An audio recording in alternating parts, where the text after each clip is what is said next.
कश्मीर मुद्दा और मोदी सरकार की नीतियां। वैश्विक मंच पर भारत का दृढ़ रुख। कश्मीर का मुद्दा दशकों से भारत और उसके पड़ोसी देश पाकिस्तान के बीच तनाव का एक प्रमुख कारण रहा है। यह न केवल एक भू राजनीतिक विवाद है, बल्कि अंतर्राष्ट्रीय मंचों पर भी चर्चा का विषय रहा है, विशेष रूप से इस्लामिक सहयोग संगठन ओआईसी जैसे संगठनों में, जिसमें 57 मुस्लिम बहुल देश शामिल हैं। ओआईसी ने समय समय पर कश्मीर मुद्दे पर बयान जारी किए हैं, जो अक्सर भारत के दृष्टिकोण के विपरीत रहे हैं। हालांकि नरेंद्र मोदी के नेतृत्व वाली भारत सरकार ने अपनी नीतियों और कूटनीतिक रणनीतियों के माध्यम से न केवल कश्मीर में आंतरिक स्थिरता स्थापित करने की दिशा में कदम उठाए हैं, बल्कि वैश्विक मंच पर ओआईसी जैसे संगठनों की आलोचनाओं का जवाब देने में भी प्रभावी रही है। कुछ लोग इसे 57 मुस्लिम देशों की बोलती बंद करना कह सकते हैं, लेकिन यह एक जटिल कूटनीतिक और रणनीतिक प्रक्रिया का परिणाम है। अनुच्छेद 370 का निरस्तीकरण एक ऐतिहासिक कदम। 5 अगस्त 2019 को मोदी सरकार ने जम्मू कश्मीर से अनुच्छेद 370 को निरस्त करने का ऐतिहासिक निर्णय लिया, जिसके तहत राज्य को विशेष दर्जा प्राप्त था। इस कदम ने जम्मू कश्मीर को पूर्ण रूप से भारत के संवैधानिक ढांचे में एकीकृत कर दिया और इसे केंद्र शासित प्रदेश का दर्जा दिया गया। इसके साथ ही लद्दाख को एक अलग केंद्र शासित प्रदेश बनाया गया। इस निर्णय ने न केवल भारत के आंतरिक राजनीतिक परिदृश्य को बदल दिया, बल्कि अंतर्राष्ट्रीय समुदाय में भी व्यापक बहस छेड़ दी। ओआईसी ने इस कदम की आलोचना करते हुए बयान जारी किए और कश्मीर के लोगों के अधिकारों की बात की। हालांकि भारत ने इसे अपना आंतरिक मामला बताते हुए ओआईसी की टिप्पणियों को खारिज कर दिया। भारत के विदेश मंत्रालय ने स्पष्ट किया कि जम्मू कश्मीर भारत का अभिन्न अंग है और अनुच्छेद 370 का निरस्तीकरण एक संप्रभु निर्णय है। विदेश मंत्री एस जयशंकर ने अंतर्राष्ट्रीय मंचों पर बार बार दोहराया कि कश्मीर पर भारत का रुख स्पष्ट और अडिग है। इस दृढ़ता ने ओआईसी के बयानों को प्रभावी ढंग से कमजोर किया, क्योंकि भारत ने वैश्विक समुदाय को यह समझाने में सफलता हासिल की कि यह उसका आंतरिक मामला है। ओआईसी की भूमिका और भारत की कूटनीति। ओआईसी, जिसमें 57 सदस्य देश शामिल हैं, ने कश्मीर मुद्दे पर अक्सर पाकिस्तान का समर्थन किया है। संगठन ने अपने सम्मेलनों में कश्मीर को लेकर प्रस्ताव पारित किए हैं, जिसमें कश्मीरी लोगों के आत्मनिर्णय की बात कही गई है। हालांकि हाल के वर्षों में भारत की बढ़ती वैश्विक साख और कूटनीतिक प्रभाव ने ओआईसी के भीतर भी बदलाव लाए हैं। कई ओआईसी सदस्य देश जैसे संयुक्त अरब अमीरात, यूएई, सऊदी अरब और मालदीव भारत के साथ मजबूत आर्थिक और रणनीतिक संबंध बनाए हुए हैं। इन देशों ने कश्मीर मुद्दे पर तटस्थ या भारत समर्थक रुख अपनाया है, जिसने ओआईसी की एकजुटता को कमजोर किया है। उदाहरण के लिए 2019 में यूएई ने भारत के इस रुख का समर्थन किया कि अनुच्छेद 370 का निरस्तीकरण एक आंतरिक मामला है।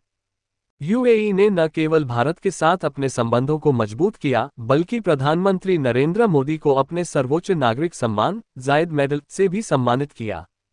इसी तरह सऊदी अरब ने भी भारत के साथ अपने आर्थिक और रणनीतिक संबंधों को प्राथमिकता दी, जिससे ओआईसी के भीतर कश्मीर मुद्दे पर एकरूपता कम हुई।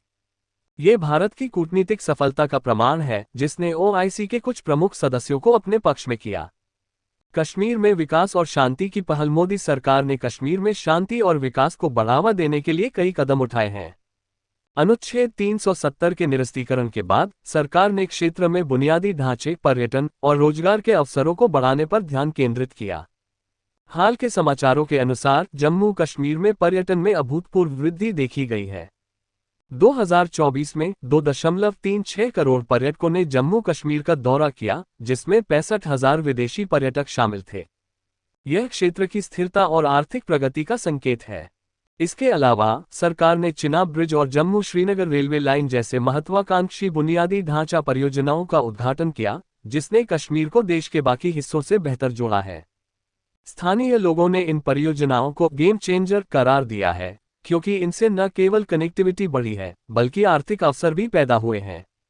आतंकवाद के खिलाफ सख्त नीति। कश्मीर में आतंकवाद को नियंत्रित करने के लिए मोदी सरकार ने सख्त नीतियां अपनाई हैं। हाल के वर्षों में आतंकी घटनाओं और पथराव की घटनाओं में उल्लेखनीय कमी आई है। 2010 में जहां 2654 पथराव की घटनाएं दर्ज की गई थीं, वहीं 2024 में एक भी मामला सामने नहीं आया। गृह मंत्री अमित शाह ने कहा कि भारत अब आतंकियों के घर में घुसकर जवाब देता है, जो सरकार की शून्य सहिष्णुता नीति को दर्शाता है।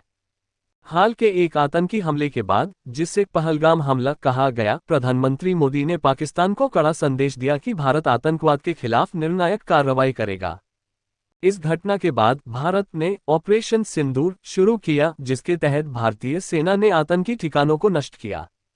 इस कार्रवाई ने न केवल पाकिस्तान को जवाब दिया, बल्कि ओआईसी जैसे संगठनों को भी यह संदेश दिया कि भारत अपनी संप्रभुता और सुरक्षा के साथ कोई समझौता नहीं करेगा। वैश्विक मंच पर भारत का बढ़ता प्रभाव। मोदी सरकार की कूटनीति का एक प्रमुख पहलू ये रहा है कि उसने वैश्विक मंच पर भारत की स्थिति को मजबूत किया है। संयुक्त राष्ट्र में भारत ने कश्मीर को अपना आंतरिक मामला बताते हुए किसी भी बाहरी हस्तक्षेप को खारिज किया है। संयुक्त राष्ट्र में भारत के स्थायी प्रतिनिधि पार्वथानेनी हरीश ने ओआईसी के कुछ प्रस्तावों का विरोध करते हुए कहा कि संयुक्त राष्ट्र सुरक्षा परिषद में धर्म के आधार पर सीटें आवंटित करने का कोई आधार नहीं है। ये भारत की उस नीति का हिस्सा है जो अंतर्राष्ट्रीय मंचों पर धार्मिक आधार पर राजनीति को खारिज करती है। निष्कर्ष, मोदी सरकार ने कश्मीर मुद्दे पर अपनी नीतियों के माध्यम से न केवल क्षेत्र में शांति और विकास को बढ़ावा दिया है, बल्कि वैश्विक मंच पर ओआईसी जैसे संगठनों की आलोचनाओं का प्रभावी जवाब भी दिया है। अनुच्छेद 370 का निरस्तीकरण, आतंकवाद के खिलाफ सख्त नीति और कूटनीतिक सफलताओं ने भारत को एक मजबूत स्थिति में ला खड़ा किया है। हालांकि 57 मुस्लिम देशों की बोलती बंद करना एक अतिशयोक्तिपूर्ण दावा हो सकता है, लेकिन यह निश्चित है कि भारत ने अपनी संप्रभुता और राष्ट्रीय हितों की रक्षा में कोई कसर नहीं छोड़ी है।